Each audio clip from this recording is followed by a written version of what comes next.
السلام علیکم ورحمۃ اللہ وبرکاتہ۔ ایک مرتبہ کا ذکر ہے کہ کسی علاقے میں لوگ ایک درخت کی پوجا کرتے تھے۔ ایک عابد کو پتہ چلا کہ لوگ درخت کی عبادت کرتے ہیں، لہٰذا وہ اسے کاٹنے کے ارادے سے چلا۔ راستے میں اس کی ملاقات شیطان جو کہ انسانی شکل میں تھا اس سے ہوئی۔ یہ شیطان کو نہیں جانتا تھا۔ شیطان نے اس سے کہا کہ اگر تو نے اس درخت کو کاٹ بھی دیا تو لوگ کسی اور درخت کی عبادت کرنے لگیں گے، لہٰذا تم اپنی عبادت میں مصروف رہو اور اسے مت کاٹو۔ عابد نے کہا کہ میں اسے ضرور کاٹوں گا۔ شیطان ایک بار پھر اسے روکنے لگا، یہاں تک کہ دونوں میں لڑائی شروع ہو گئی۔ عابد شیطان پر غالب آ گیا اور اسے بھاگنے پر مجبور کر دیا۔ شیطان نے اس بار بھی ہار نہ مانی اور مکاری سے کام لینے لگا۔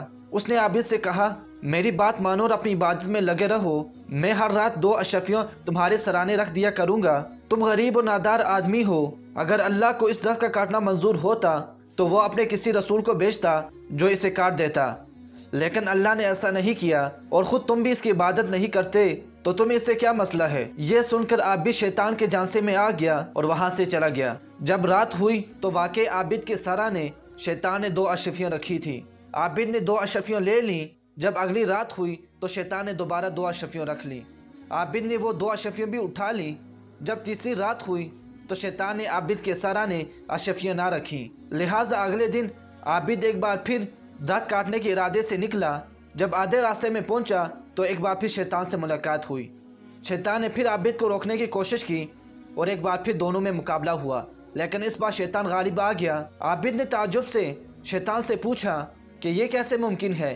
پچھلی بار تو میں تم پر غالب ہو گیا تھا، لیکن اس بار تم غالب ہو گئے ہو۔ شیطان کہنے لگا، اس دن تم اللہ کی رضا کی خاطر مجھ سے مقابلہ کر رہے تھے، لیکن آج تم 2 اشرفیوں کے لیے مقابلہ کر رہے ہو، اس لیے آج میں تم پر غالب ہو گیا ہوں۔